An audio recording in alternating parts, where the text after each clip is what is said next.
vamos a preparar. Ante cualquier duda administrativa o técnica, está el correo del curso, tcayautismo@gmail.com. Ahí nos pueden escribir y los vamos a atender a la brevedad. Bueno, muchas gracias por confiar en nosotros. Tenemos un tremendo grupo de profesionales que quieren ir aprendiendo con nosotros. Esperamos que sea un espacio de real aprendizaje en lo práctico para sus clínicas y también que podamos establecer alianzas para poder seguir trabajando juntos. Vamos a dar paso entonces a la primera clase del módulo 1, que son los fundamentos neurobiológicos y del neurodesarrollo del autismo y enfoque neuroafirmativo. Déjame admitir a otra persona más. Y para ello dejamos con ustedes a Alejandra Flores. Ella es psicóloga clínica de la Pontificia Universidad Católica de Chile, magíster en psicología educacional, también de la Pontificia Universidad Católica de Chile, especialista en TEA de la Facultad de Medicina de la Universidad de Chile, especialista en altas capacidades de la Universidad Nijmegen, terapeuta EMDR de los programas TOC y de Pearson. Muy bien, bienvenida Alejandra, estamos todas atentas a tu presentación. Les voy a pedir dos cosas, que vamos a volver a mostrar el link para que ponga su Asistencia. asistencia y que mantenga las cámaras apagadas, por favor. Los micrófonos apagados. Los micrófonos apagados, sí. Estoy un poquito nerviosa. Sí, estamos todas en eso, así que no te preocupes, por eso somos un equipo. Linda. ¿Ahí me escuchan bien? Con eco. Eco. Yo no tengo... Ahí. ¿Me No. escuchan bien? No, ¿estás con eco? ¿Estás con dos equipos? No. No, a ver Ahora si ya no te escuchas con eco. Yo creo que había alguien con... Ya, ¿ahí me escuchan sin eco? Sí. Ya, bueno. Bienvenidos. Primero quiero saludar a las organizadoras. Se pasaron primero armando este curso porque creo que es un tema, sobre todo en autismo, estamos aprendiendo tanto y tan rápido en neurodiversidad y en neurodivergencia en general. Y en particular esta coexistencia del autismo con desafíos alimentarios, porque yo no soy experta en trastornos alimentarios como las invitadas y las expositoras que van a venir en las próximas clases, pero desde la clínica de las personas que trabajamos en autismo vamos a ver siempre la conducta alimentaria es una conducta tan básica en el ser humano, por lo tanto cualquier condición se va a expresar en la conducta alimentaria. Y hoy día vamos a mirar un poquito cómo pasa eso en el caso del autismo, pero hay que entender un poquito más que el autismo. Eh, Así que les agradezco al equipo que me ha invitado, es un honor. Y pido disculpas si de repente en la audiencia ya había hay dos amigas, dos conocidas que seguro que ya han visto un par de láminas varias veces, pero les pido paciencia con eso, pero he armado esto en base a lo que me han solicitado, que tiene que ver con esta conceptualización más actualizada y fenotipos clínicos relacionados con el autismo. Yo le puse ese nombre porque era el que me dieron, ¿ah? Pero quiero explicitar de entrada que el autismo no tiene fenotipos propiamente tal, o sea, no tiene expresiones físicas que puedan ser señales de autismo. En el caso de psicología hablamos de fenotipo y de expresión, en el fondo, para referirnos a expresiones conductuales, ¿ya? Y hoy día lo que estamos viendo no solo en el autismo, sino que en muchas condiciones, es que pareciera ser que la expresión conductual y también la expresión fenotípica más física se está ampliando. Y eso nos despista y nos hace confundirnos muchas veces, sobre todo en la fase del diagnóstico. Vamos avanzando. Yo ahí en la portada les puse mi Instagram porque es un Instagram que generalmente estoy posteando congresos, material, recomendando seminarios, etcétera, libros. Vamos a ver. Voy a tratar de avanzar bien rápido para que nos cunda bien el tiempo. Ya me presenté, me presentaron, solamente quiero explicitar que soy psicóloga y me titulé hace como 25 años ya, un poquito más incluso, y quiero simplemente compartir que siempre me he dedicado a neurodivergencia. Recording in progress. Por lo tanto, mi experiencia, que partió con trastornos de aprendizaje en la época, en el año de las cavernas, digamos, eh, después pasé a las altas capacidades muchos años y me fascinó ese mundo. Después llegué al mundo del autismo y hoy día soy también especialista en TOC y soy directora de la Fundación Hablemos de TOC. No puedo dejar de invitarlos a conocer el trabajo de la Fundación. Lo pueden encontrar en Instagram y en una página web. Y hoy día voy a tocar un poquitito porque el TOC también tiene que ver y también aparece en esta coexistencia. Desde entonces mi pasión, porque en realidad es una pasión por la neurodiversidad y la neurodivergencia, mi mirada no da lo mismo que en hoy día haciendo esta primera clase y por eso me siento tan honrada. Mi mirada tiene que ver con esta mirada más comprensiva y esta también mirada sociocultural de la discapacidad, en el sentido de que no podemos entender solo la persona con un trastorno o una dificultad, sino mirarla desde el entorno y entender cómo el entorno es quien muchas veces pone barreras que afectan y agravan los rasgos o los síntomas de esa persona neurodivergente y otros contextos más amables que ayudan también a tener a esa persona una vida más en paz, una mejor calidad de vida. Por lo tanto, si yo tuviera que resumir mi trabajo y mi experiencia en palabras, serían las que están ahí abajito. Aprendizaje. Creo que aprender y la capacidad que tiene nuestro cerebro finalmente es un factor protector de la salud mental, la capacidad de resetearnos, de hacer poda neuronal, de desligarnos de viejas creencias. Y yo creo que hoy día también mi invitación es a eso, que ustedes revisen sus propias creencias, que muchas veces dirigen su práctica clínica. Y con esta mirada de inclusión, de humanidad compartida, recordando siempre que entre los seres humanos con condiciones atípicas o no, somos más parecidos que diferentes. Todos los que estamos aquí somos todos neurodiversos, somos todos muy diferentes, pero al final del día somos de la misma especie. Y ojalá cada vez más tengamos más humanidad compartida. Em, Vamos a partir. Como les decía, el enfoque, y lo dijeron también las coordinadoras del curso al inicio, el enfoque de este curso es desde un paradigma más neuroafirmativo y eso no es casualidad y no es menor, ¿ya? Yo entiendo que aquí en el grupo puede haber muchos profesionales que vienen del área más de médico o más científico, otros que vendrán más de las ciencias sociales, otros que vendrán del área más de educación o del desarrollo del lenguaje.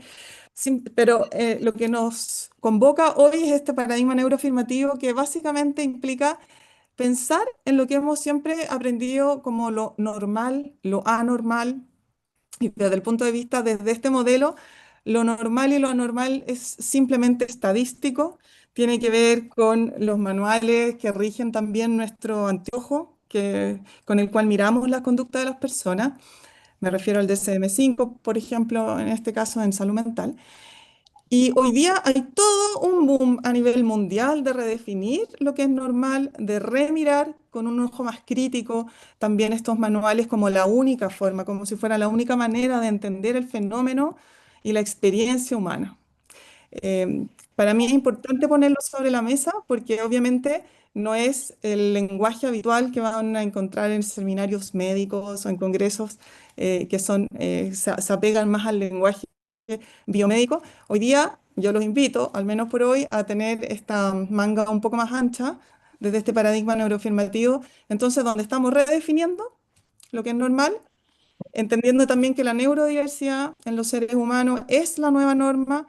Aparentemente hoy día se está ampliando esa neurodiversidad, porque así como todo lo vivo para adaptarse al entorno tiene que diversificar su funcionalidad, diversificar sus funciones, adaptarse a entornos cada vez más complejos y desafiantes.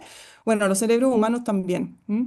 Entonces, desde ese punto de vista, hoy día entender que cuando hablamos de neurodiversidad no estamos hablando de patología, sino simplemente de una manera válida de habitar el mundo. ¿M? Y que está aparentemente su variabilidad está aparentemente en expansión. Y cuando asumimos un paradigma neuroafirmativo, como lo estoy haciendo yo, eso implica atenerse también a ciertos principios éticos y prácticas clínicas concretas, como por ejemplo, desde el modelo biomédico se hacen test estandarizados. Desde este paradigma más neuroafirmativo tenemos más escalas de autorreporte y se escucha la voz del paciente en primera persona. Aplicamos escalas de percepción, de autochequeo, ¿sí? De alguna manera, desde este paradigma la persona tiene mucho más poder para contarnos lo que le está pasando, ¿sí? También usamos un lenguaje distinto, ya no hablamos de síntomas, hablamos de rasgos, no hablamos de trastorno, hablamos de condición. Y así, durante la presentación, puede que les vaya llamando la atención parte de mi lenguaje y los invito también a problematizarlo. Yo asumo que esta es mi postura y hay muchas maneras también de entender este paradigma. Hacemos, ahí está. Por lo tanto, este paradigma neuroafirmativo implica que cada uno de nuestros cerebros, y no solo los cerebros, nuestro sistema nervioso, nuestro sistema general, es como este jardín, que en el caso de las infancias, que es lo que nos convoca hoy día además, nosotros muchas veces trabajamos con niños de los cuales nunca vamos a ver en qué jardín se van a convertir. Nosotros estamos viendo niños en un momento dado, en un contexto, en una situación específica, con una edad específica, por lo tanto nosotros vemos una foto y ya cada vez menos nos vamos a atrever a hacer proyecciones de qué va a pasar con esa trayectoria en el futuro, porque sobre todo la población infanto-juvenil neurodivergente es muy sorprendente las trayectorias que tienen y no, muchas veces no nos vamos a atrever a hacer apuestas de qué va a pasar porque realmente no son trayectorias lineales en absoluto. Asumiendo entonces que estamos viendo siempre a un paciente en su momento actual.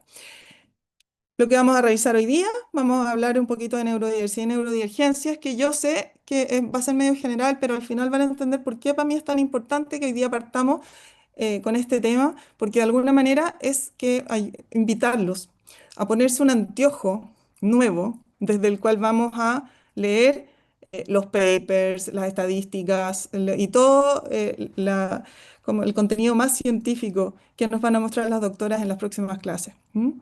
Vamos a revisar lo que es hoy día entonces el autismo. Yo asumo que las personas que están acá igual ya saben algo de autismo. Lo que quieren saber ahora es cómo es esta coexistencia con trastornos de la conducta alimentaria, pero así que no es un cortapalo lo que es el autismo, pero lo vamos a revisar y vamos a terminar pensando, invitándolos también a que miren y les dé hambre de conocer estas coexistencias relacionadas con la conducta alimentaria.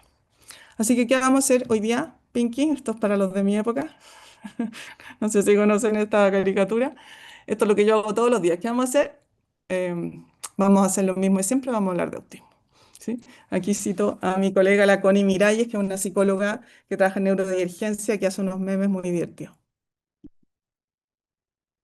Y para partir, a los asistentes, les quiero invitar a hacer una técnica que a mí me sirve mucho, que es que cuando estén tomando nota, probablemente son todos bien mateos, están a esta hora con su cuadernito, le pongan especial énfasis al pie de página, que es cuando uno está en un curso y muchas veces cuando estás escuchando al profesor o lo que se está conversando, se te ocurren cosas y sobre todo, díganme si no les pasa que se les aparece gente, se les aparecen pacientitos que vieron quizás ahora o que vieron hace años.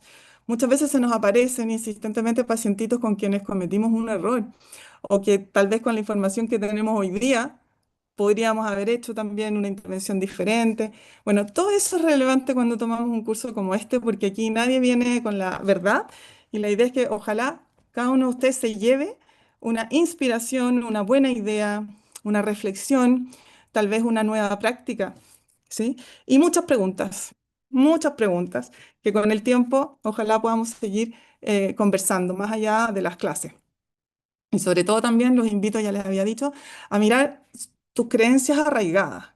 Así como cuando a mí me enseñaron, por ejemplo, en el tratamiento del TOC, siempre voy a poner ejemplos del TOC porque estoy ahora boom haciendo clases de eso, pero me enseñaron que, por ejemplo, eh, el contenido de la obsesión en el TOC no era importante. Bueno, yo creo, eso me lo enseñaron y lo tenía como creencia porque me lo dijeron mis profesores secos y la verdad que yo con el tiempo me he dado cuenta que parece que en autismo sí es un poco importante el contenido, por ejemplo. Y entonces mira tus creencias también, porque eso también finalmente se va a ver traducido en un mejor servicio y en más ayuda a tus pacientes. Y sobre todo porque todo lo que tú vayas anotando es tuyo, eso no es una pega que puede hacer el expositor y es la principal ganancia que se van a llevar hoy día. Ok, el concepto de neurodiversidad, vamos al punto número 1. Es un concepto que no es nada nuevo, sí, pero hoy día lo escuchamos mucho más.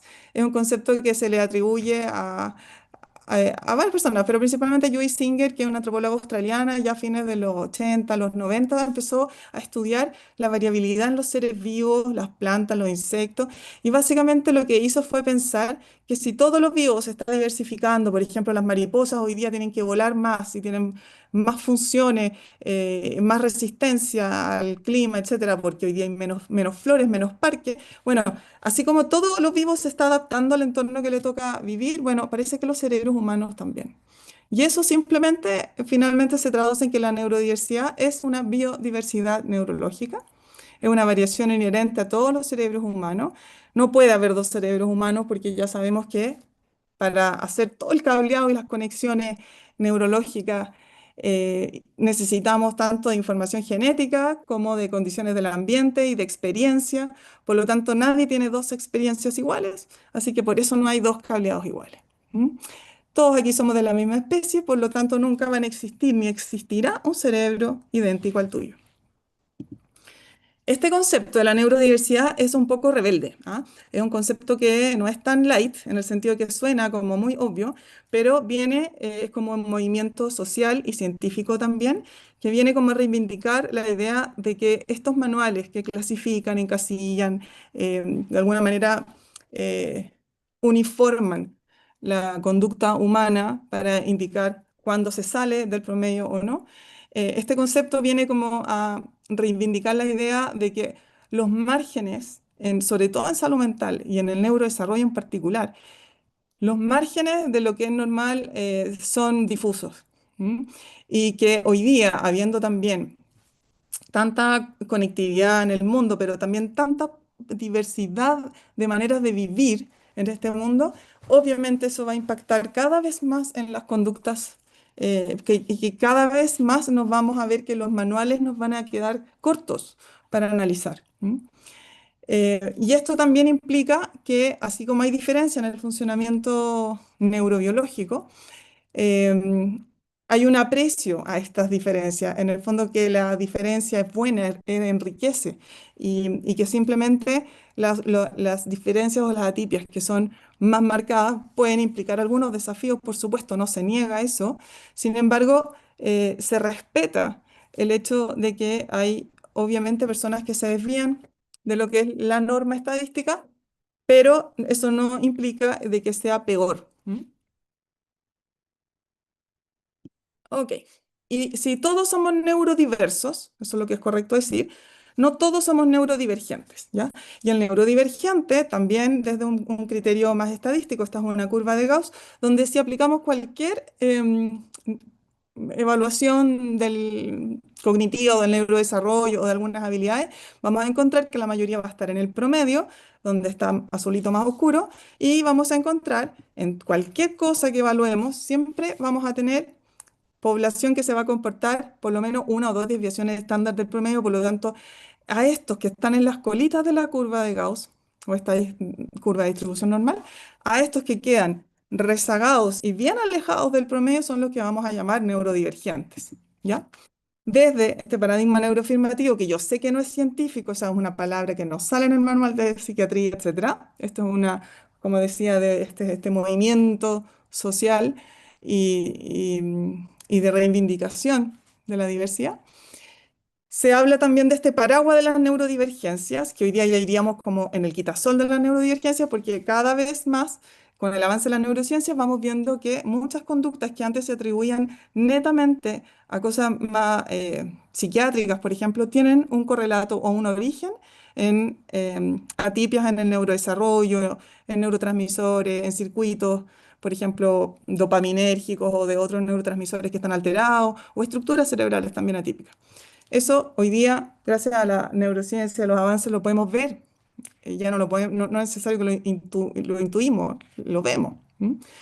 Entonces la neurodivergencia, si lo entendemos así, como estos casos que se salen y que se alejan harto del promedio, yo siempre pongo el ejemplo de los zurdos, porque es una condición del neurodesarrollo que no es culpa, era un feto zurdo, digamos, que viene dado genéticamente, tiene una estructura neurobiológica particular.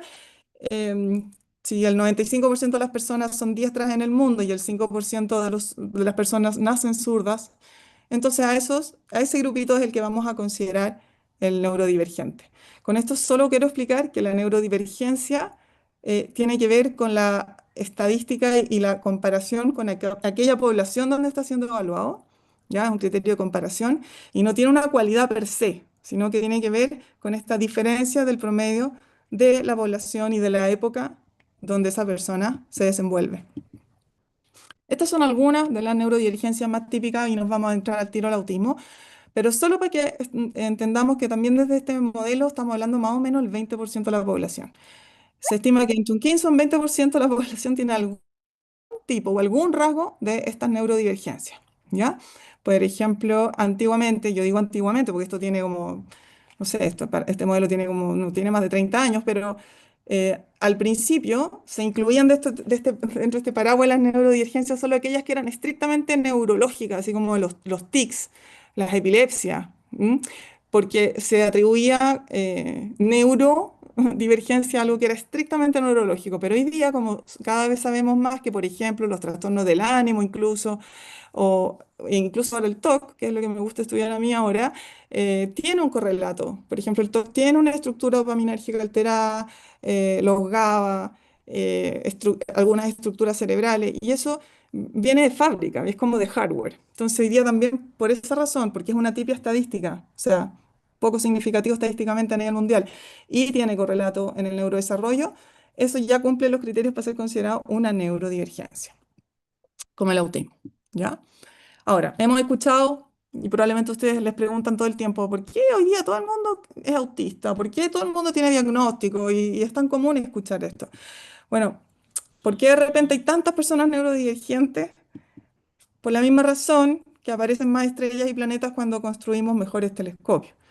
Hoy día la ciencia ha avanzado, las maneras de evaluar, las competencias clínicas también de las formaciones de los pregrados, etcétera, ¿sí? Hoy día en el caso del autismo tenemos en Chile incluso estandarizado y creado el MChat para pesquisar en primera infancia. Tenemos más herramientas también para diagnosticar. Ahora, es evidente cuando la neurodivergencia es notoria y tiene desafíos de apoyo muy marcados, como en el caso del autismo, el autismo con nivel de apoyo 2 y 3. El desafío es cuando tenemos neurodivergencias que son sutiles y que tienen bajo nivel de apoyo y que además, como sabemos, se manifiestan de manera bien diferente a lo largo de la vida. Entonces puede que haya edades donde rasgos que siempre estuvieron en esa persona se notan más, ¿sí? En el caso del autismo vamos a ver que niños a veces que tienen trayectorias bastante típicas, recién en un tercero o cuarto básico se empiezan a complicar y aparecen las evaluaciones o las derivaciones. Entonces, la pregunta aquí es, ¿qué estrellitas son tus pacientes, ¿sí? O tus consultantes? ¿Qué estrellitas son tus hijos? ¿O qué estrellita eres tú, digamos? Pensando en que aquí, en este universo de neurodiversidad, eh, vamos a encontrar estrellitas con distinto brillo, ¿sí? Hay algunas reglas que a mí me gusta de este tema de la neurodiversidad, son reglas mías. Todo esto que estoy diciendo no está escrito en ningún manual, es netamente una síntesis clínica firmada por mí, que pueden compartir o no, y de hecho me encanta la disidencia, pero algunas reglas que nos ayudan a entender esta idea de las neurodivergencias. La primera es que no son puras, nunca son limpias. Y por eso tenemos hoy día, incluso en el manual del DSM-5, esta lógica más espectral, donde puede haber distintos rasgos en distintas medidas, en distintos momentos, ¿sí? Y cuando digo que las neurodivergencias no son puras, es que es difícil encontrar, yo no conozco un autismo puro, 100% ¿Mm?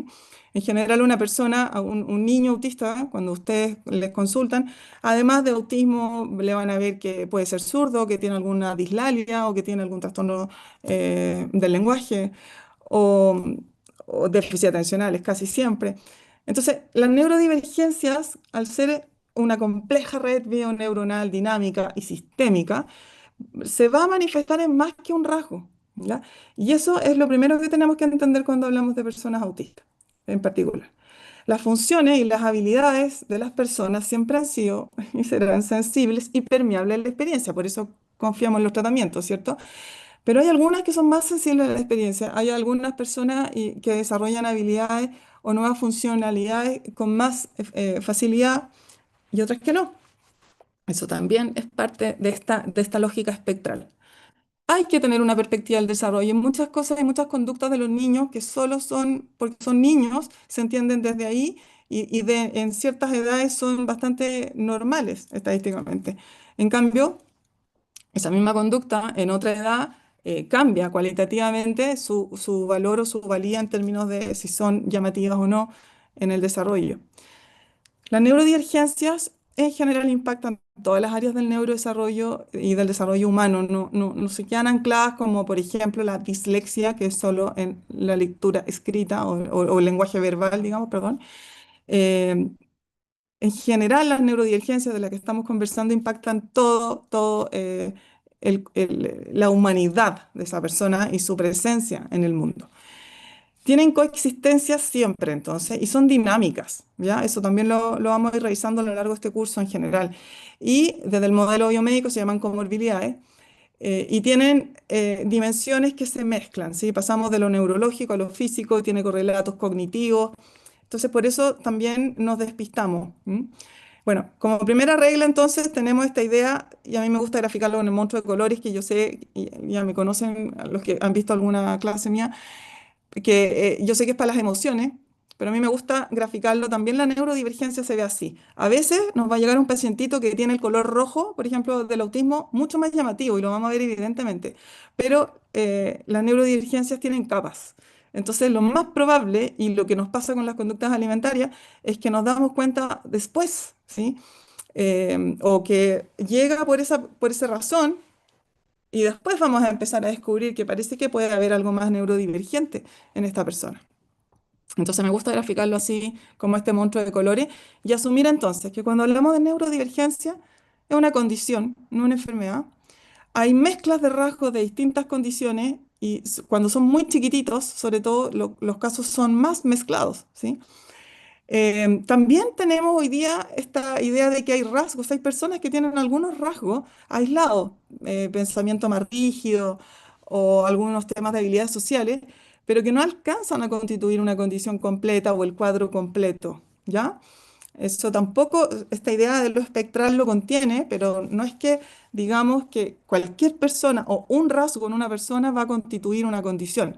Si tú ves un stimming, por ejemplo, este movimiento repetitivo regulatorio en las personas autistas, la verdad que si tú aíslas ese rasgo, y también lo podemos encontrar en otras condiciones, e incluso lo podemos encontrar en niños neurotípicos que están contentos. Entonces, un rasgo, o sea, una golondrina no hace verano, un rasgo no hace un trastorno, ¿ya? También pensar que este cerebrito, en el caso de los niños, la población infanto-juvenil, que es lo que se enfoca este curso, son cerebros cachorros. Están en desarrollo, no están listos, por lo tanto, tampoco estamos viendo rasgos definitivos. Y el tema, como insisto, de trabajar con cerebros cachorros también es muy esperanzador, porque al ser un cerebro tan plástico, tenemos también mucha responsabilidad y muchas opciones de trabajo. Este cerebrito cachorro también está mediado por el ambiente, por el entorno, por su familia, por su curso, por su barrio. Entonces también la invitación desde este modelo más neuroafirmativo, de este paradigma, es no podemos solo trabajar con el niño. Hay que ir a trabajar con esa familia, hay que ir a trabajar con ese curso. ¿Sí? Yo en particular estoy súper enfocado hoy día en ir a educar los cursos de mis niños neurodivergentes, ir a enseñarles, porque las habilidades de inclusión, de respeto y finalmente de convivencia también se enseñan. Y siempre regidos por nuestro principio maravilloso de neuroplasticidad, que yo diría, no sé cómo no tiene un busto en la Alameda. Segunda regla, cuando hablamos de neurodivergencia hoy, esto es una, no sé si lo han escuchado, pero hay una mirada más transdiagnóstico, sobre todo en salud mental. ¿Lo han escuchado? Háganme así con el dedito, ¿sí? ¿No? ¿Sí?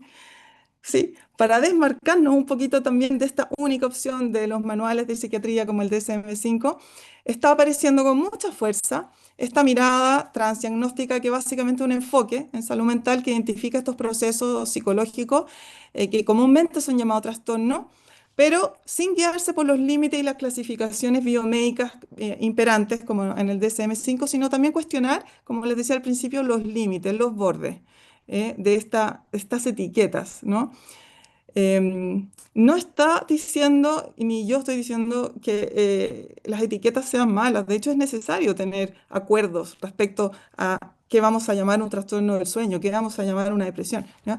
Pero desde el punto de vista clínico y sobre todo para los que ya llevamos más experiencia en este camino del neurodesarrollo en particular, vamos a ver que muchas veces esos límites son bastante difusos y nos confunden mucho. Entonces, esta mirada transdiagnóstico también nos ayuda como a no solo mirar las casillas, como me encanta esta figura que puse a la izquierda, de como cómo se traslapan estas cosas, generando condiciones nuevas, ¿sí? Esta es una opinión mía, pero por ejemplo, cuando hablamos de autismo y la coexistencia de altas capacidades, que yo me he especializado en ambas, no es como, no valen lo mismo. En mi caso, yo pienso que cuando son coexistencias, al traslaparse una persona autista con altas capacidades, hay algunas diferencias cualitativas, no es la suma de su autismo con sus altas capacidades. Probablemente también vamos a ver que en la conducta alimentaria pasa algo lo mismo. Hay una fenomenología cualitativamente nueva y diferente, propia de esta superposición de condiciones. Ujú. Vamos a encontrar también desde esta mirada transdiagnóstico la idea de que al trabajar en neurodesarrollo, cuando trabajamos o avanzamos en un síntoma, ¿sí? Aparece algo debajo. Está esta idea de las capas, de que no todo está en la misma superficie o en la misma línea, ¿sí? Siempre pongo ejemplo de TOC, cuando ya empieza a bajar el TOC. En mis pacientes, ahí empiezan a aparecer los problemas más profundos, empiezan a aparecer los depres, empiezan a aparecer otras cosas que estaban antes, pero que el TOC no dejaba ver. ¿M? Y probablemente con la conducta alimentaria va a pasar un poco lo mismo. Tercera regla en neurodivergencia, en particular en autismo, no se limita a un perfil cognitivo. El autismo no está en el cerebro solamente. El autismo está en el cuerpo completo. El autismo está en la humanidad completa de esa persona. Y eso es súper importante porque los manuales y todo nos hacen ver es un tema de rigidez cognitiva, de pensamiento repetitivo, de problemas de comunicación, como si fuera solo un tema de cableado neurobiológico cerebral. Y no es así. La neurodivergencia no se trata entonces solo de cableados neurobiológicos que afectan la mente o la sensorialidad o el rendimiento, como si estuviera el autismo de aquí para arriba, ¿sí? Ni tampoco podemos hablar de rasgos un poco más, un poco menos. El autismo en particular, siendo para mí un gusto una de las condiciones del neurodesarrollo más floridas, más complejas, ¿sí? Porque se trata de un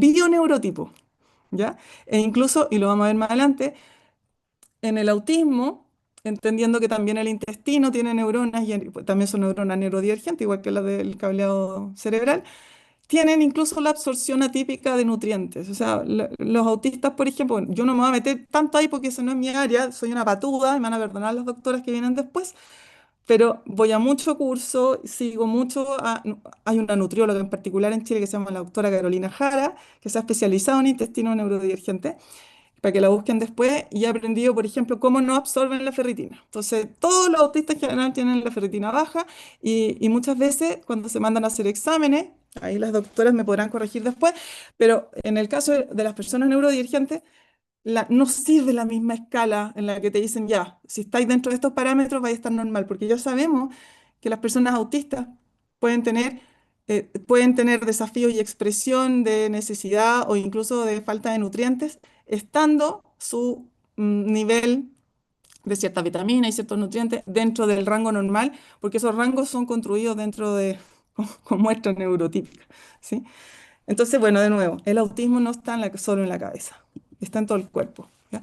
Y por lo tanto, la nueva manera de evaluar la funcionalidad, las funciones, las habilidades, los desafíos, más que una dimensión lineal como un poquito autista, más autista, hoy día se miran así, se miran con estos modelos que no tienen ninguna validez científica en términos de estadística o, no sé, pues, en general son más de chequeo, pero evaluar así, como basados en las habilidades o en los desafíos que tiene esa persona y no en ecuaciones que le sirvan a todos, porque en realidad la manera de evaluar esto se llama una evaluación funcional y las evaluaciones funcionales finalmente nos van a dar el perfil de esa persona autista en particular. Y eso es lo que nos sirve en clínica. Ya. Y la cuarta regla, y me tengo que apurar, es que siempre, en nadie, ningún niño neurotípico ni nadie ha tenido trayectorias regulares en su neurodesarrollo. O sea, el neurodesarrollo es irregular en general, ¿ya? Y hay edades más irregulares y etapas más irregulares que otras.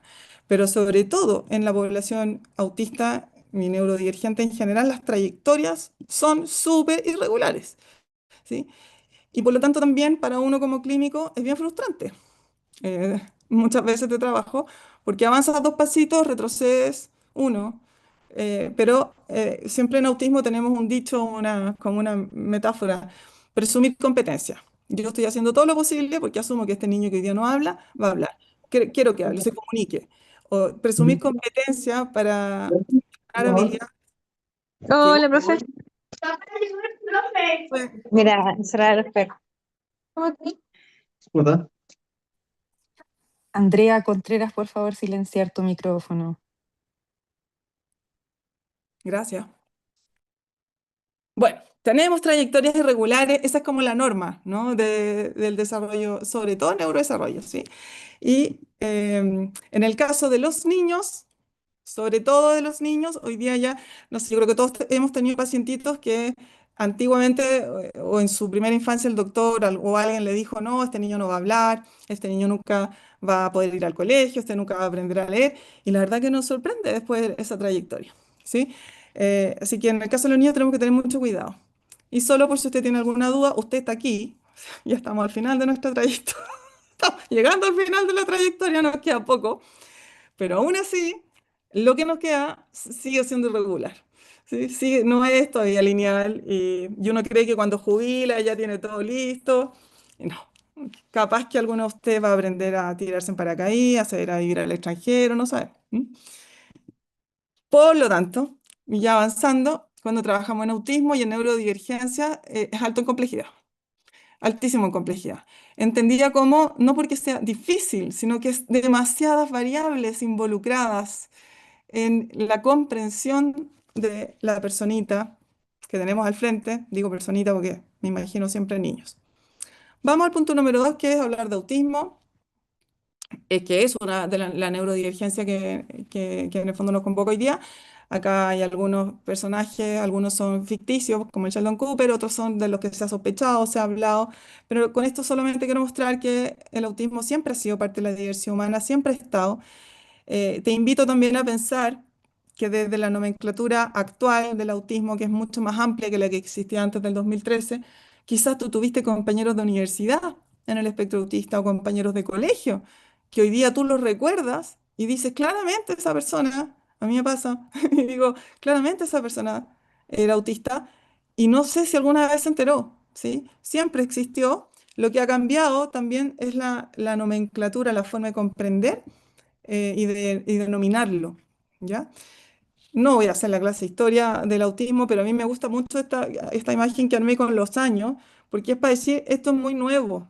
Estamos hablando de algo que se empezó a hablar y discutir en los años 40. Bueno, ahí está la doctora rusa, que no me acuerdo el nombre, que ya está hablando de los años 20, pero más o menos, y lo curioso es que Asperger y Kanner estaban hablando de autismo más o menos en la misma época en continentes distintos. Pero no fue hasta que la doctora Lorna Wing en Inglaterra, madre de una chica autista, empezó a hacer clasificaciones más parecidas a lo que conocemos hoy día como el autismo. Y también Lorna Wing empezó a mostrar también de que esto era mucho más común en términos estadísticos de lo que habían dicho sus predecesores. Desde el modelo neuroafirmativo, entonces hablamos de condición del espectro autista o de autismo derechamente. La comunidad autista siempre pide que se le diga autismo o autista y no TEA, ¿ya? O no persona o no o persona en el espectro autista. porque no puedes no estar en el espectro autista. Entonces hablamos de autismo en general. Yo hablo de autismo en general. Y me gusta resumirlo así. El autismo tiene tres núcleos básicos, como tres ejes de su estructura en su construcción autista. Hay un pensamiento más rígido, hay un pensamiento que requiere rutina, anticipación, que le gusta, en inglés se dice el sameness, como hacer lo mismo, la repetición, ¿sí? Hay un pensamiento muchas veces rígido, no siempre, y no en todo, pero es un pensamiento mucho más estructurado. Después le voy a mostrar una tablita más específica. Hay desafíos en el lenguaje y la comunicación, en los autismos de poco nivel de apoyo, como el uno. Igual hay problemas de comunicación y de lenguaje, pero muchas veces no son temas de lenguaje, de la oralidad del lenguaje, sino que tiene que ver con la interpretación del lenguaje y sobre todo con la comunicación no verbal, con la lectura de claves del ambiente, con las lecturas de las claves invisibles, las reglas invisibles de los lugares donde habitan. Y eso obviamente impacta en las relaciones sociales. Por lo tanto, si pensamos que estas son como las tres características centrales del autismo, y que la configuración y la mezcla de estas variables va a ir variando de un niño a otro y además va a variar en el mismo niño a lo largo de toda su vida, cuando ya vaya creciendo, entonces que hablamos de varios autismos. ¿M? O sea, el autismo por eso es tan complejo. Brevemente en relación a la prevalencia, en Chile no tenemos estudios de prevalencia, así que se copian algunas cifras internacionales, esta viejita, solo para mostrar que la curva en todo el mundo cuando se ha evaluado, los países que han evaluado las prevalencias han aumentado y hoy día, o sea, en el año 2023 se hablaba de que una en 36 personas tenía rasgos del espectro autista y hoy día ya se maneja en que vamos en 1 en 31, más o menos, ¿ya? Esta estadística igual es sospechosa porque se sacó en Estados Unidos en base a una población muy específica, un par de estados nomás, pero la tendencia sigue siendo a que estamos hablando de más o menos una persona por curso, ¿sí? Y lo segundo que estamos viendo también a nivel de tendencia es que si bien antes se diagnosticaba una mujer cada 4 hombres, hoy día esa tendencia se ha estrechado y cada vez se está afinando más el ojo para pesquisar el autismo femenino, que aparentemente es un autismo cualitativamente diferente, ¿ya? Y lo vamos a conversar en un ratito. El autismo femenino, todas las estadísticas en general de autismo que habíamos conocido en los manuales estaba hecha en base a población y estudios con población masculina. Entonces, el autismo femenino ha sido desde siempre muy invisibilizado y hoy día se está entendiendo también desde las adultas que han consultado. Adultas me refiero incluso ya a adolescentes, adolescencia tardía, adultez joven, que llegan a consultar por autismo, pero ya vienen como arbolito de Pascua llenas de otros pergaminos como trastorno del ánimo bipolar o trastorno límite de la personalidad. En general, la mujer que es identificada más tardíamente y tiene ya historias de mucho recorrido con muchos diagnósticos encima. Desde ahí, los temas de la conducta alimentaria son particularmente también interesantes de analizar en la población femenina. El autismo es más del 85% genético, y eso es lo que concluyen siempre los metaanálisis que se hacen. Lo interesante es que básicamente al ser un cuadro más genético, lo importante es que igual hay algunos factores de riesgo que en muy menor porcentaje pueden también tener que ver, como la edad del padre al momento de la concepción, Ale, ¿sí? Ale, algo pasó que no se ve tu presentación y se ve la pantalla de la La doctora está Eldred compartiendo pantalla. Peralta. Hay que cambiarse, yo me cambié de pantalla y me apareció de nuevo. Sí, salen las Ah, dos arriba. ya, ahí estamos. Arriba hay una flechita o una cosa, un indicador, y ahí uno elige a la persona. Ya, Ya, pero perfecto. Eldred ya dejó de compartir la Ya, pantalla. ahí sí se ve la mía entonces. Sí, Sí. Gracias por avisar. Bueno, pero finalmente quedémonos con la idea de que el autismo es básicamente mucho más genético que otra cosa, aunque hay estudios que también dan alguna relevancia a factores más ambientales o perinatales. Ya, pero en resumen, esta es la lámina que usted ya debe conocer de memoria, que el autismo, esta condición neurobiológica, de que es del desarrollo general, ¿ya? Y me gusta enfatizar en autismo que es bien general, ¿sí? De todo el desarrollo humano. Tiene estas bases en el neurodesarrollo temprano, o sea, intrauterino probablemente, ¿sí? Tiene factores genéticos, gestacionales, también prenatal, pero básicamente muy temprano. El autismo no es algo que pasa después de nacido, es simplemente como un hardware con el que las personas se fueron configurando desde su concepción. Afecta el estilo de pensamiento, afecta las habilidades de comunicación y las habilidades sociales. Es permanente, es global y va variando a lo largo del ciclo vital.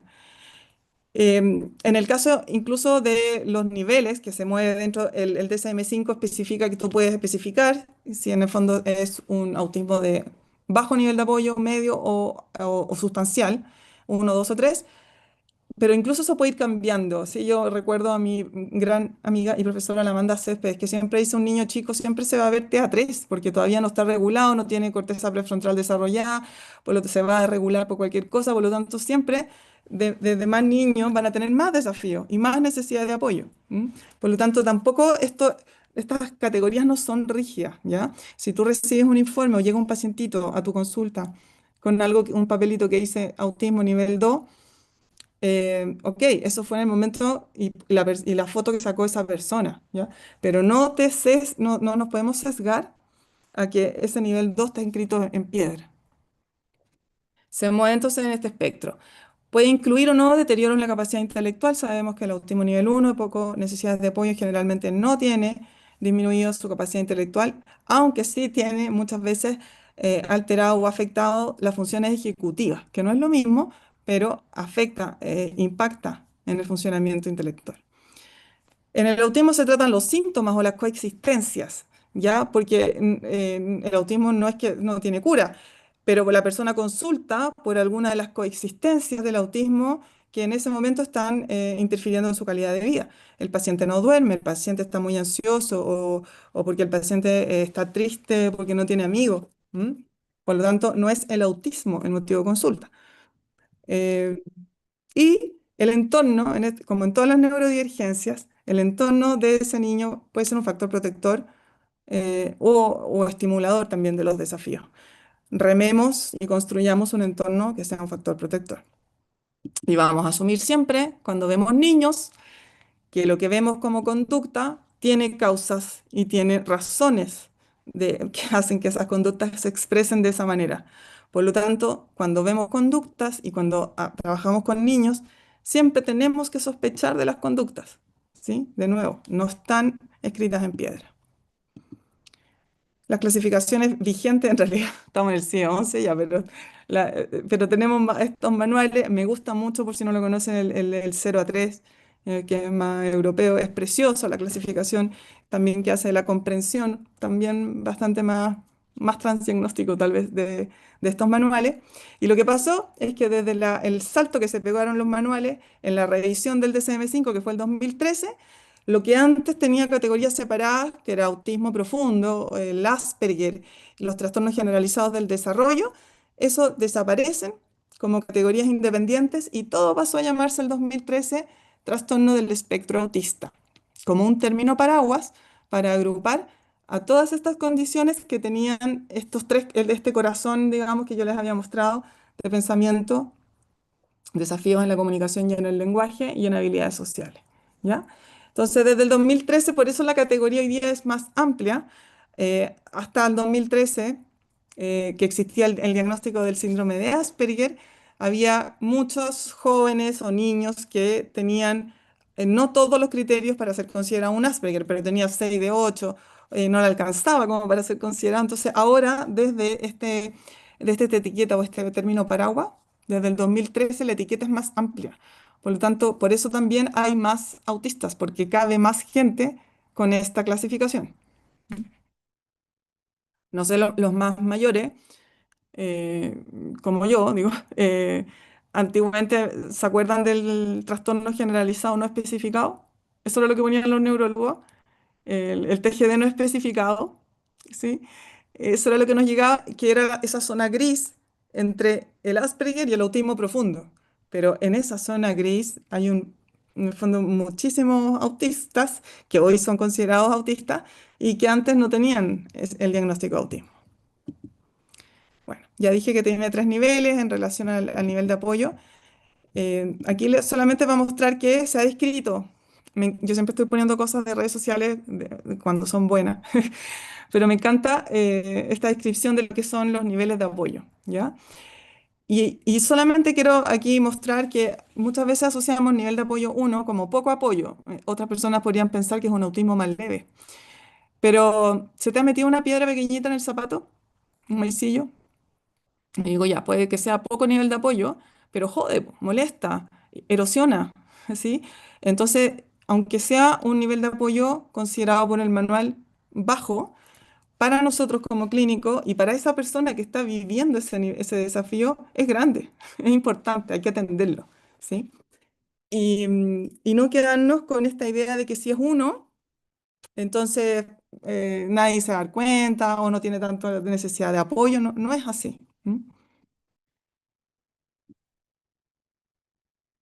Sobre todo también los nivel uno me encantan estas gráficas, es que el no se te nota. Hay un libro muy bonito que sobre todo para camuflaje en autismo femenino que se llama No se te nota, ¿sí? Y que ayuda a mirar todas estas conductas que las personas autistas tienden a camuflar, sobre todo mientras menos nivel de apoyo, más nivel intelectual, más camuflan, porque quieren parecer, si se dan cuenta de sus diferencias, entonces quieren camuflar para pertenecer al entorno. Busquen ese libro, el No se te nota, o me lo piden por interno. Por lo tanto, no todas las discapacidades, en el caso del autismo, no todas se ven como arriba ni tienen un estacionamiento a la salida del supermercado, ¿sí? Cuando hablamos de trastornos del neurodesarrollo, de neurodivergencia y de autismo, se ven así como la figura de abajo, ¿no? Que de nuevo, no vemos los desafíos que tiene, entre ellos los desafíos alimentarios. Por lo tanto, cada persona autista que tú vas a conocer es un mundo por descubrir, nunca van a ser iguales, y lo que estamos revisando hoy día son generalidades estándar, porque en el fondo eso hacen los libros, eso hacen las clases, pero la realidad es mucho más rica y compleja que eso. No puedo dejar de mencionar que las personas autistas tienen habilidades espaciales, no todo es desafío. Por ejemplo, no porque sea autista va a necesitar terapias o va a tener desafíos que ir a trabajar con un doctor o con un terapeuta o con un fono, ¿ya? No todos requieren terapia o no en toda la vida, o en todas las edades. Lo que sí requieren son oportunidades y adecuaciones necesarias para tener mejor calidad de vida. Muchas personas autistas presentan altas capacidades, ¿ya? Esos son los pacientes que me llegan a mí, que tienen esta coexistencia. Muchos pacientes, y la mayoría en realidad, de las personas autistas tienen valores humanitarios súper valiosos para la sociedad, son los que defienden al profesor, los que dicen la verdad, los que son súper leales, defienden lo indefendible. Muchas personas autistas, además por su cableado atípico, tienen grandes habilidades y destacadas habilidades musicales, visual espacial y computacional, entre otras, ¿ya? Es súper común, díganme si no lo han visto, que las personas, sobre todo las infancias autistas, son muy buenos en lo visual, son secos para los puzzles, los Legos, porque tienen gran habilidad de análisis visual, ya que muchas veces todo el cableado relacionado con el lenguaje verbal está alterado, han tenido que desarrollar entonces otros tipos de lenguaje como el visual, y por eso es que se usa tanto los pictogramas o las ayudas visuales para esta población, porque ese lenguaje visual es su lenguaje más natural y tienen más habilidad para ello. Muchos son músicos, muchos tienen oído absoluto. No sé si aquí hay músicos en el público y si saben lo que es el oído absoluto, pero hay habilidad, hay niños que suenan mi teléfono y me dicen, ese es un do, fa, re. Saben, identifican las notas, son capaces de copiar un movimiento en un instrumento o de tocar un instrumento de la nada porque vieron y recordaron, porque tienen una memoria excepcional, y recordaron cómo se toca ese instrumento. Ni hablar de las habilidades de computación, de programación, de hackers, que son secos también, porque toda esta lógica racional también es parte del pensamiento estructurado autista. Tienen mucha atención a los detalles, ¿sí? Se fijan en cosas y en detalles que otras personas no ven, y una memoria excepcional. De nuevo, no todos, ¿ya? Pero estos son habilidades especiales, que es más o menos promedio. Por lo tanto, con todas estas habilidades también son un capital humano muy específico. El año pasado yo me acuerdo haber leído quiénes eran los principales analistas de planillas Excel en el mundo en las principales empresas y adivinen, eran todos autistas, porque son capaces de encontrar dónde están las fallas en una planilla, son súper buenos lectores de electroencefalograma. Yo siempre molesto a mis amigos neurólogos porque encuentro que todos los que se dedican a electro o a los electrocardiogramas, porque detectan, porque como piensan en patrones, les es fácil identificar atipias en los patrones. ¿Mm? Es una broma en todo caso, pero igual le digo esa broma a mis amigos neurólogos. Por lo tanto, hay muchos ejemplos de personas autistas que gracias a este pensamiento atípico han otorgado a la humanidad historia de soluciones creativas que los neurotípicos no podrían. Entonces, desde este punto de vista también yo me adscribo como una psicóloga que trabaja desde este punto de vista evolutivo. Por algo la naturaleza está mandando mentes cada vez más neurodivergentes. Yo estoy convencida, no lo vemos ahora porque nosotros somos un punto en la historia universal. No tengo idea qué va a pasar 500 años más, pero mi convicción es de que hay algo evolutivo también en estos cambios que hoy día no entendemos o no podemos explicar, ¿sí? A modo de ejemplo, estos son posibles desafíos de una persona autista. Esto de nuevo es hecho por mí, no tiene ni una validez científica, ¿ya? Pero en esas tres áreas, el corazón del autismo que yo les mostré, que es el pensamiento, el área de la comunicación y el área más socioafectiva, más social, estas son algunas de las conductas o rasgos, ¿ya? O fenotipos, como el fenotipo de la conducta que hablábamos en la primera lámina, que se pueden observar en una persona autista. Por ejemplo, me voy a fijar solo en el área del pensamiento, la rigidez, el ser más repetitivo, con pensamientos repetitivos, conductas también motoras repetitivas. Tienen intereses muy intensos, les gusta mucho algo, son muy fanáticos de algo, pero ese gusto o esa afinidad con un tema es regulatorio, ¿sí? No es obsesivo, sino que tiene un fin regulatorio, es egosintónico. Muchas veces esta rigidez del pensamiento también se expresa en poca tolerancia a los cambios y poca tolerancia a las transiciones entre actividades. Les cuesta mucho, por ejemplo, entrar después del recreo a la sala, porque su mente se queda en el recreo un buen rato más. Por lo tanto, generalmente se desregulan a la vuelta de los recreos o en las transiciones. Tienen mucha necesidad, por lo mismo, de anticipación. La anticipación es una manera también de manejar la ansiedad y la incertidumbre. El autista no le gusta y no lidia bien con la incertidumbre. Tiene gran sensibilidad ante los estímulos, y no solo los estímulos sensoriales, también a los estímulos cognitivos, ¿ya? Por lo tanto, también si está todo el tiempo lidiando con esto y tiene dificultad en las funciones ejecutivas, es muy común ver a nivel del pensamiento un agotamiento mental. Son niños que se cansan en el colegio y que se empiezan a desregular a las 12 hasta la hora de almuerzo. En general duran más o menos bien, después ya los perdemos porque es como que su mente es como un auto que va gastando benzina como si fuera trabajando siempre en primera. ¿Ya? Porque necesita mucha benzina, mucha energía cerebral para desarrollar lo mismo que hacen sus compañeros. Entonces, obviamente, esta mente, este cerebro se nos cansa antes. ¿M? A algunas personas les cuesta más hacer abstracciones cuando no son concretas o visibles. Están alteradas las funciones ejecutivas en la mayoría de los casos, sobre todo la planificación de las acciones. No es solo la planificación de una tarea académica, es la planificación de cómo me voy a vestir. Me tengo que duchar, ¿qué va primero? ¿Qué va después? Hay gente que no se ducha y se agobia porque de puro pensar que lata decidir qué va primero, si me lavo el pelo, peor, ¿sí? Las funciones ejecutivas no son solo para pensar y para estudiar en lo que es trabajo y colegio. Las funciones ejecutivas impactan hasta la habilidad para vestirte en la mañana. ¿M? Y en particular, una que yo encuentro que está siempre muy alterada es la planificación del tiempo y todo lo que tiene que ver con planificación de tareas. Y hay una percepción del tiempo que también está alterada. No sé si les ha tocado, sobre todo pensando en niños que comen lento. El tema del tiempo es una dimensión bastante subjetiva cuando nos referimos a una persona neurodivergente. Ya, pensando en estos rasgos, solo dije que les iba a mostrar los del pensamiento. Ojo que una persona puede tener algunos de estos, ¿ya?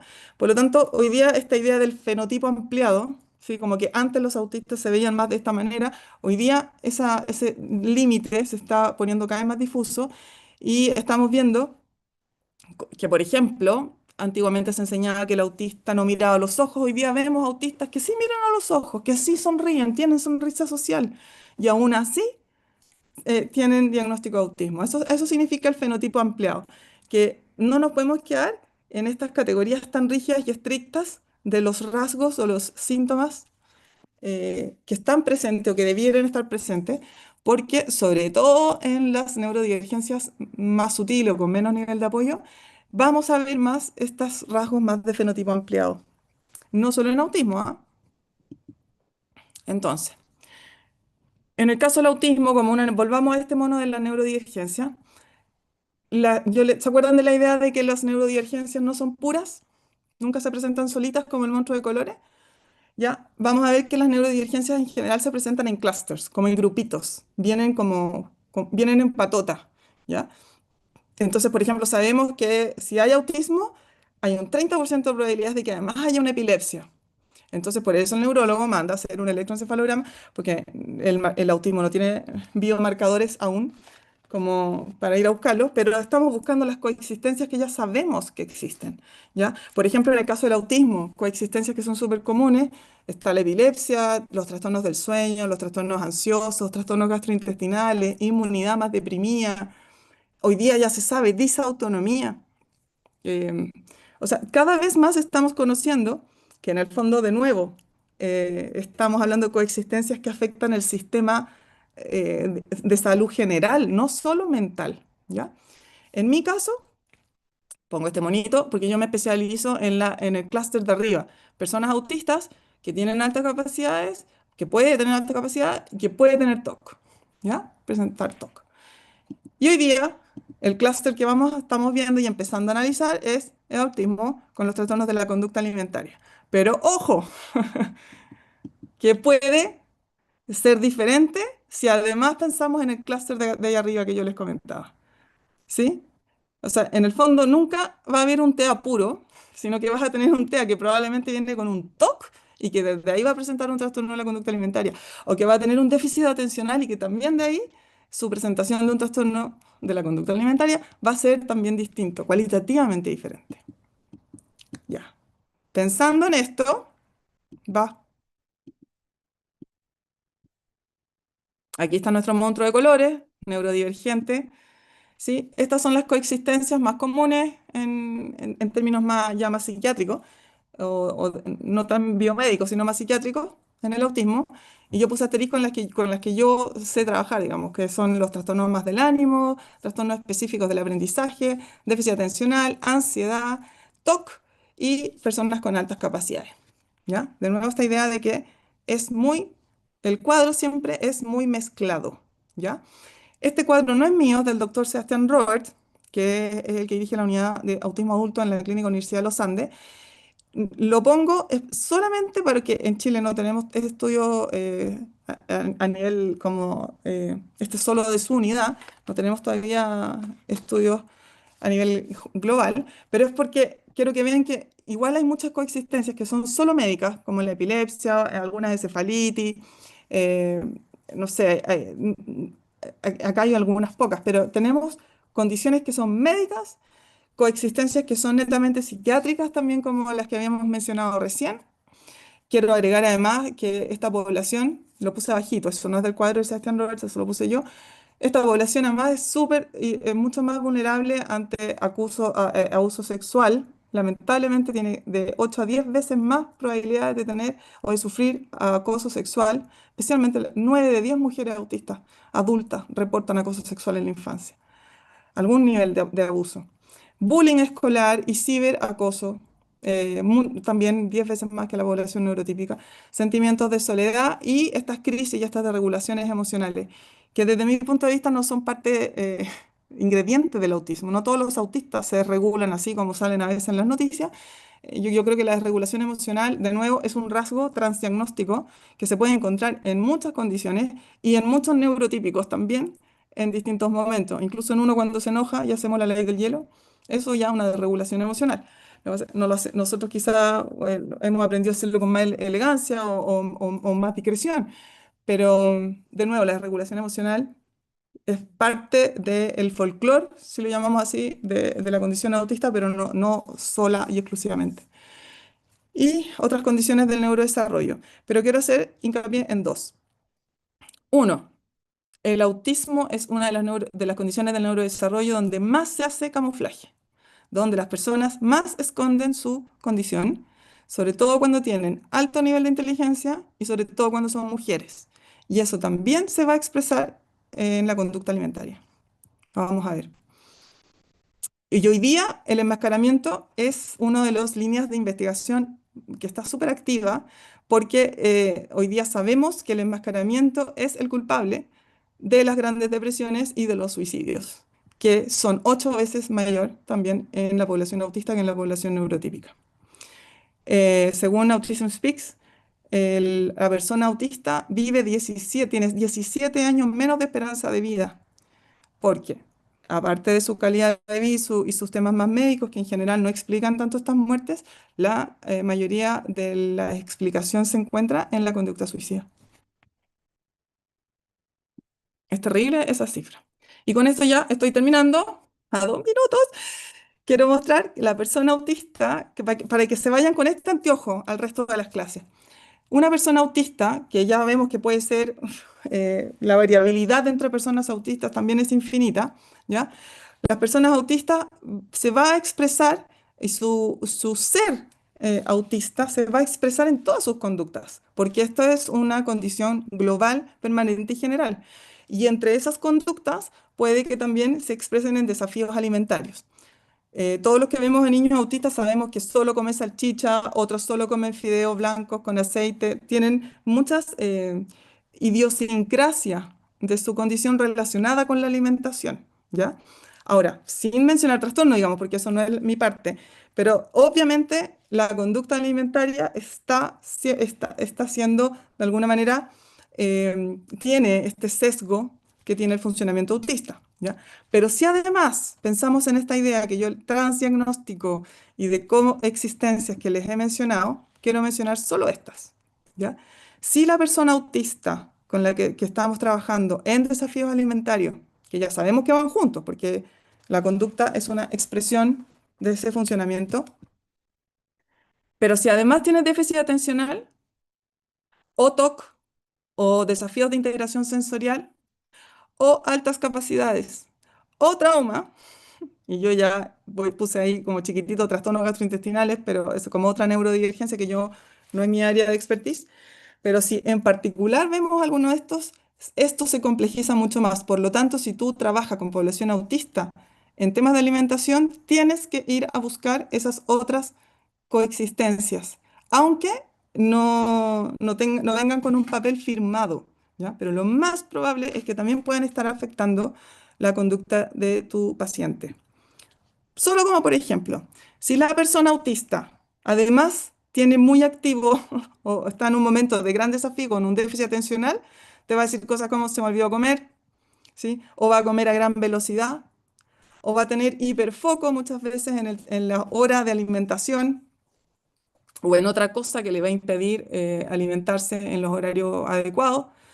Cuando las personas son más impulsivas o tienen necesidad de planificación, a veces tienen cero planificación de las comidas o demasiada planificación de las comidas cuando han tenido entrenamiento, o gran impulsividad como un rasgo que va a marcar también la conducta alimentaria.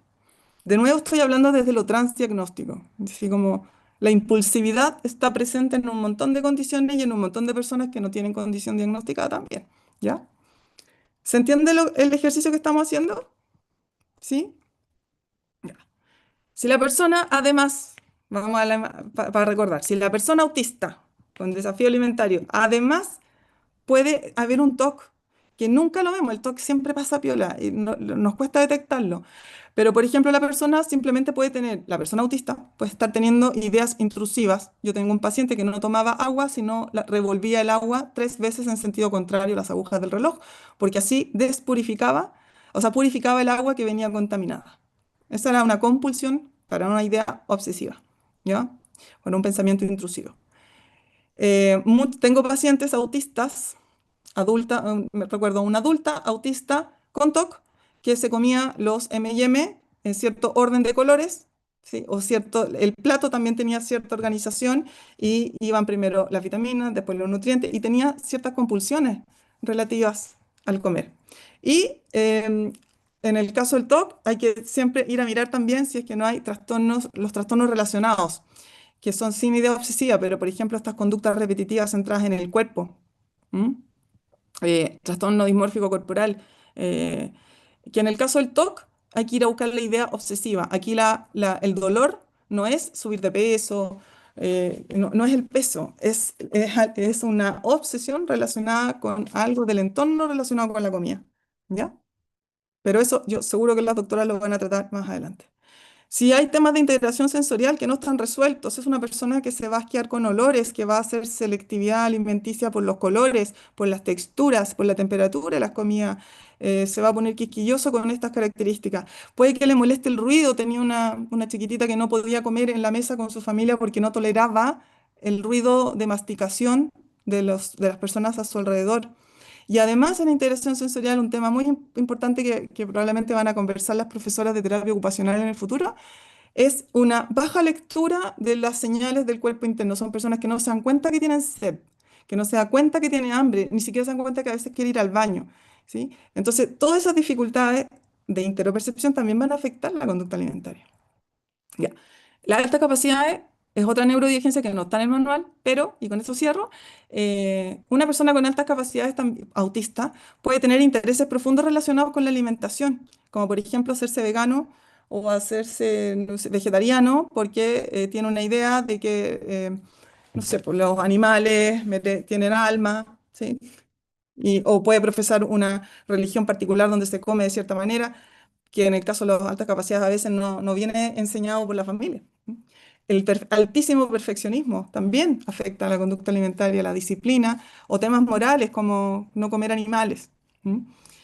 Y a nivel de, esto no es neurodivergencia, pero a nivel de trauma, experiencias negativas, si un niño se atoró, un niño autista se atora con una carne, lo más probable es que no va a querer volver a probar carne, ¿sí? O que va a cambiar y modificar las futuras experiencias con ese alimento con el cual tuvo una experiencia negativa.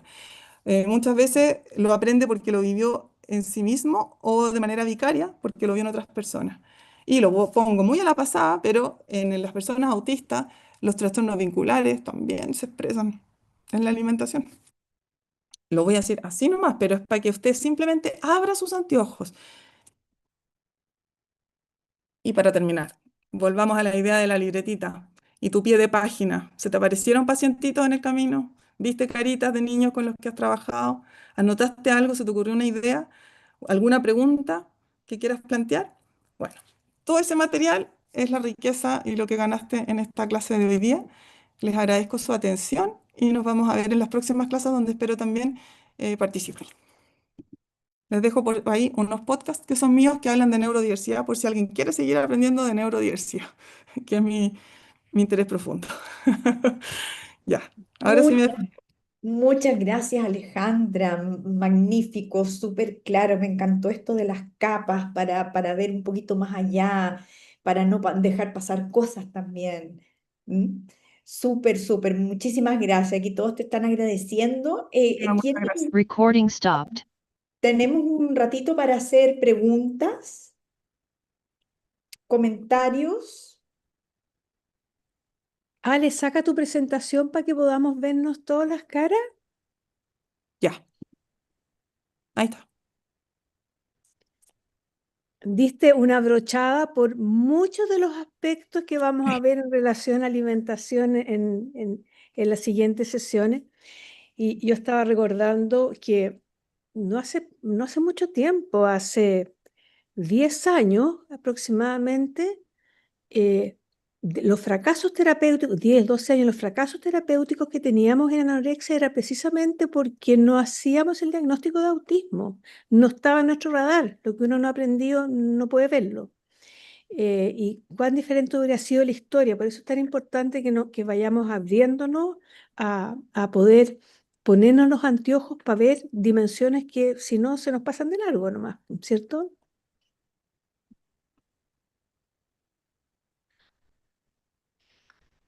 ¿Alguien tiene alguna pregunta que hacer? ¿Comentario? Voy a mirar el chat mientras tanto. Están preguntando dónde están los podcasts. Están todos en Spotify y hay un par en YouTube. O sea que aparte de Spotify, el que más recomiendo es el de Psiquiatría Abierta, el último que hice. Y ahora hice un Spectrum Pro que viene, pero no se ha publicado, pero para que estén atentos. Quería hacer una pregunta, Alejandra, y es respecto a lo común que es hoy que vengan niños diagnosticados con helados, ¿sí? Así solamente y que muchas veces se tomen determinaciones solamente por eso, a pesar de que no debería suceder, pero me llama mucho la atención. Es decir, y además también si uno se fija en las redes sociales cómo está promovido el aprender este test, etcétera. No sé qué piensas tú al respecto. Ya, sí. Gracias, María Antonieta. Sí, yo no soy nada neutra en este aspecto, ¿ya? Asumo esto, esta es mi opinión, pero a mí me carga helados, ¿ya? ¿Por qué? Lo quiero mostrar. Helados no es una herramienta, es una herramienta que se inventó hace harto rato, ya bien viejo además. Se inventó para investigación y para que en investigación los investigadores pudiesen comprobar que su muestra era autista para poder usarlos como muestra en estas investigaciones. Ese fue el fin, con ese fin fue creado Helados, ¿ya? Después lo agarró una editorial y dijo, uy, aquí la papa, capacitemos como que esto fuera un instrumento de evaluación clínica, que no lo es, ¿ya? Un especialista en neurodivergencia y en autismo no necesita el A2 para diagnosticar autismo, ¿ya? Y lo que ha pasado en nuestro país, uno, es que se ha, así como que se ha expandido porque se vende la idea de que es una evaluación clínica respecto al autismo. Uno, que entre paréntesis es súper caro certificarse, la batería original cuesta como 7 millones de pesos, o sea, hacerlo bien, digamos, es muy carísimo. Y, pero es siempre, como en cualquier otra evaluación, es simplemente un dato que va a aportar a el equipo clínico multidisciplinario que finalmente es quien hace los diagnósticos. Por darte un ejemplo, en Inglaterra, que yo tengo un interés profundo con todo lo que está pasando en neurodivergencia en Inglaterra, no se hace un diagnóstico de autismo en menos de 6 meses. Está prohibido, ¿ya? Porque nadie puede hacer un diagnóstico de una condición tan global de una persona que es niño, es un cerebro cachorro, tú lo ves un ratito solamente, y además eres solo, tienes el anteojo de tu carrera y de tu especialidad. Entonces, hay que verlo de manera interdisciplinaria, clínica. Yo tampoco como psicóloga puedo hacer diagnósticos, tengo que mandarle a un doctor y le digo, ¿ves lo mismo que yo? ¿Estáis viendo lo mismo que los mismos rasgos que estáis viendo yo? Y además nos tenemos que asegurar que lo vemos en el tiempo, ¿sí? Por lo tanto, el autismo, o sea, el A2 a mí me parece una herramienta poco precisa, tiene muchos falsos positivos, también tiene muchos falsos positivos con trastornos de personalidad y con otras condiciones, y muchos falsos negativos en niños inteligentes, en mujeres y en adultos. O sea, es muy poco sensible para detectar autismo en esas poblaciones. Y además en Chile pasa algo terrible, que es que cualquiera puede pasar un A2. Así como el Sí. Gaffer, si se certifica, puede pasar un A2. Entonces yo no logro entender, como clínica, que una persona que no tiene por lo menos un posgrado en autismo y no entiende lo que es el neurodesarrollo, se haya especificado en una herramienta tan específica como el A2 y genere conclusiones que a veces, e informes que dan vergüenza. Esa es mi opinión. Muchas gracias, muchas gracias. Compartida por muchos de nosotros también, porque y aquí también viene todo el aspecto como ganancial, ¿no? Tener el diagnóstico de autismo en Chile significa una serie de beneficios que están muy bien para la población autista, pero que los toman como para forzar y tener beneficio de población que no es autista. Y hay una presión de parte de las familias enorme muchas veces, ¿no? Y de los colegios, que es ilegal. Y Hoy de día los hay colegios. colegios que están exigiendo A2, lo cual es absolutamente ilegal. para hacer las adecuaciones y los PAEC que eligen. Ahora, el A2 también está basado, como es tan antiguo, no tiene los fenotipos ampliados, pues está basado en la idea de, mira los ojos, tiene como que las conductas que evalúa son las antiguas, entonces también desde ahí está muy obsoleto. Ujú. Mm. Sí. Hay una pregunta de Boris González que dice, respecto, no sé si a qué restricción te refieres, Boris, ¿esa restricción de tiempo es solo en infancia, como del diagnóstico de autismo te refieres? Perdón, sí. Es que mencionó eso, porque había una restricción de 6 meses para hacer el diagnóstico. Ah, En Claro, Inglaterra. entonces me Reino quedó esa Unido. duda. No, es en Mm, general. Es en general, porque por ejemplo, si un paciente o un adulto está pasando por una época de estrés o de depresión, dígame usted si no se ven los rasgos muy parecidos al autismo. ¿Sí?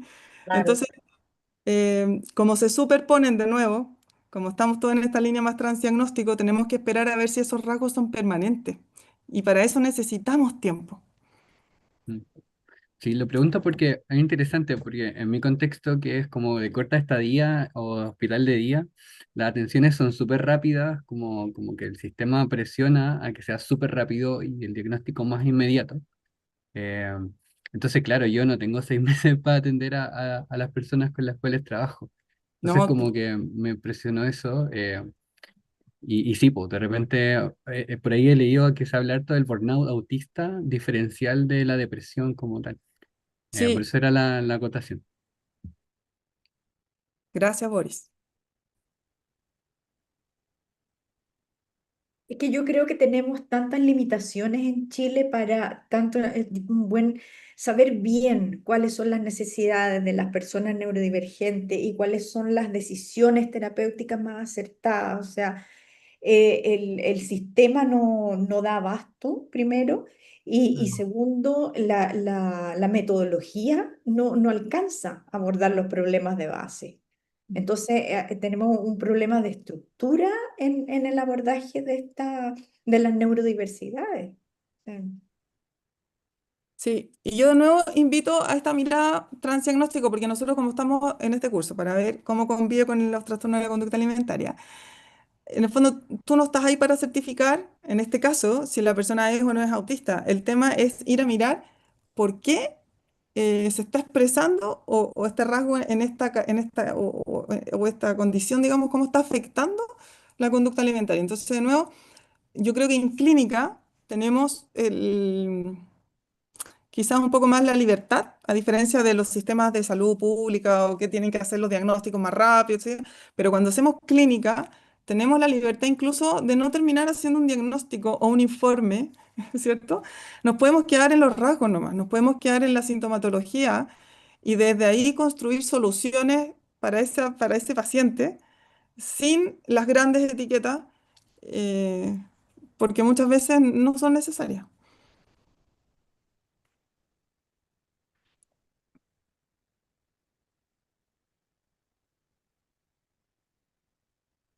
¿A alguien se le ocurrió, algún pacientito vio caritas y que dice y que pensó, oh, quizás,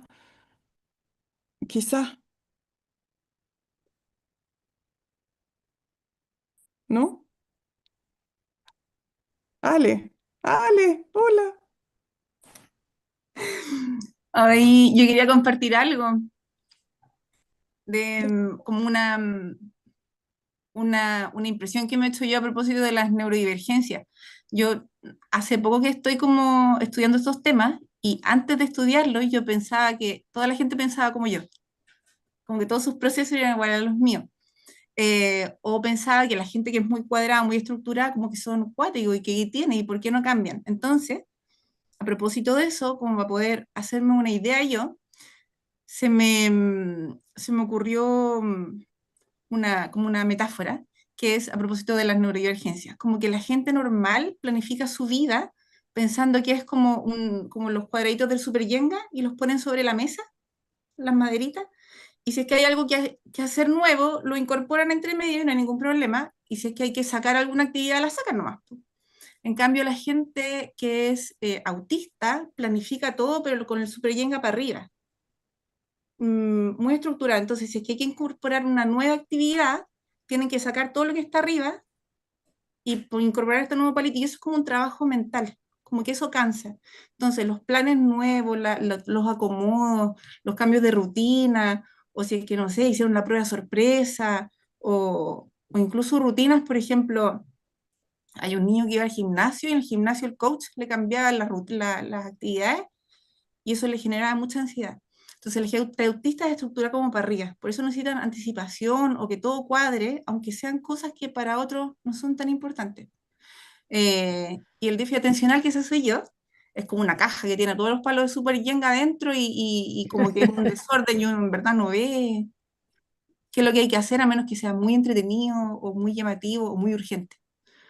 Pero es eso. Entonces, por esto mismo, yo encuentro que la gente neurodivergente que necesita tratamiento de lo que sea, tiene que ir a un servicio técnico especializado, así como uno lleva el iPhone al servicio técnico del iPhone y los teléfonos otros al servicio técnico normal.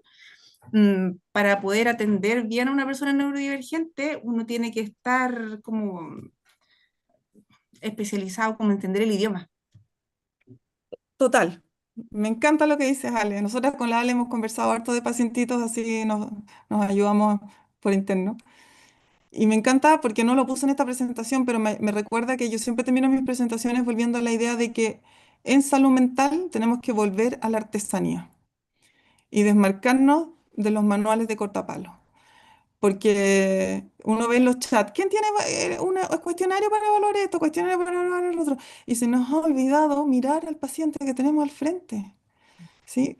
No sabemos ni qué le gusta jugar, no sabemos ni qué bonitos ve, y le estamos poniendo, buscándole en qué casilla me cae, en qué casilla me cae, porque tengo que encasillarlo rápido.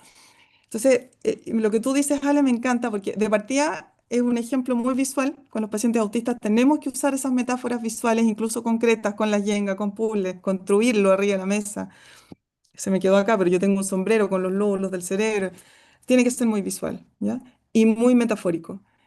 Pero volver a esta idea de, en este caso en particular, cuando los casos son muy complejos, no por difíciles, sino por la cantidad de variables, tenemos que volver a la artesanía. Y la artesanía es más lenta, po. ¿Mm? Cecilia, estás con la manito arriba hace rato. Hola, hola. Sí, sabes que estaba escuchando con mucha atención todo lo que han compartido y me parece que una de las cosas más importantes a llevar a cabo como psicóloga es poder compartir los casos, el trabajar con terapeuta, con fonoaudiólogo, con educadora. A mí en lo personal me parece fundamental para poder tener una mirada de este ser humano en proceso de desarrollo, de crecimiento y no perdernos solamente en el diagnóstico. Por eso la relevancia, ¿no es cierto?, de este nuevo modelo del transdiagnóstico. Y me parece súper importante lo que estás diciendo en relación a lados y todo lo que se ha dicho acá, porque en el congreso que hubo hace un par de semanas por ADIPA en relación a trastornos del espectro autista, se le hizo igual énfasis por parte de algunos médicos, psiquiatras, infantos juveniles conocidos acá en Chile en relación a lados, a pesar de que fundamentaron de que solo tenía un 63% de acierto, pero no se dijo con la claridad que lo dijiste hoy día porque en el fondo nos perdemos y cabros jóvenes, sin menoscabar ni menospreciar, evidentemente, que salen de la universidad, se certifican, empiezan a evaluar y tienen una mirada súper sesgada en relación a estos seres humanos que tenemos frente a nosotros. Gracias, Cecilia. ¿Puedo hacer una pregunta? No pude encontrar la mano para levantarla. Dale. Soy Paulina Bravo. Más que una pregunta, una acotación, porque me ha dejado muy, bueno, me encantó tu clase, Alejandra, el enfoque que le estamos partiendo al curso ya me encanta. Y justo me quedé pensando en esta